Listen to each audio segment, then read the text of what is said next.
The Xtralert wall beam sensor, again wireless product, uses two AA batteries, and your battery life on this unit should be approximately about 2 to 3 years.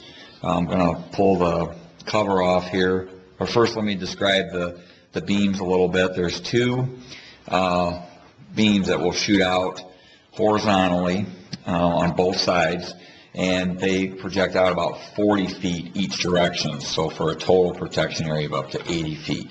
So obviously in general the sensor mounts in the center of the area you're trying to protect. I'm going to lift off the cover, and you can actually, it does have a sensitivity adjustment of low, medium, and high, and there is what's called a walk test mode that will actually light a little red LED, which if the walk test is off, the light goes out. But that gives you a chance to visually get an indication that the sensor has triggered for initial setup. The also has a battery saving mode of 5-second or 120-second trigger, which means that basically if there's an object in view of the sensor, that it will have a 5-second repeat trigger, or it'll wait 120 seconds, 2 minutes before it'll trigger again. So that's an option. Normally in any type of security, 120-second is probably preferred, and it'll also increase your battery life. The unit, basically to change the batteries, there's just 2 screws. This whole unit will lift out, and then it exposes the batteries. They're very easy to change, 2 AA's. And we're going to go ahead and push this back on. There's just a single screw then that holds that and locks the unit in.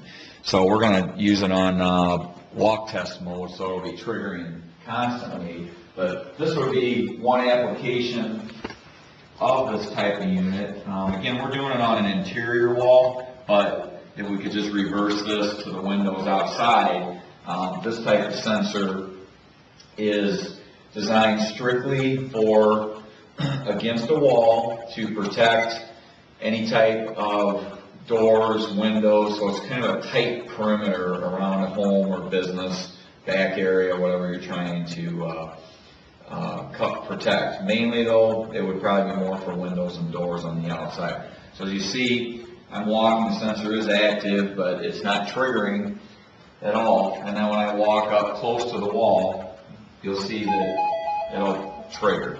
It does again have the 2 beams, so they both have to be broken simultaneously to actually make the unit go into a trigger mode. Again, it's very tight, so it's not anything that you want to protect on a larger area as far as out in the distance. So again, tight against the wall only. I'm going to walk down here just a little bit further to show you too that, again, I'm going to walk right up to the wall. Another application that you could use the sensor for, we can go ahead and turn the receiver off, and so we don't have to listen. Another application would be on a fence. Again, if you didn't want it visible, it could be mounted on the reverse side, but just so you can see what we're doing here, we'll pretend that this would be on the inside of the fence. Again, 40 foot one way, 40 foot the other way for an 80-foot protection of a beam. You use it for gates. This could work just in an open field too. It doesn't have to protect specifically something tight against a wall, but you could actually mount it on a tree in the middle of your yard, for example, and then shoot 2 40-foot beams each direction for a total of an 80-foot span. Main thing, the sensor just has to make sure that you mount it vertical. It can't have a tip in it, so a level would be required to put on the side to just make sure that the sensor is very level. That's probably the biggest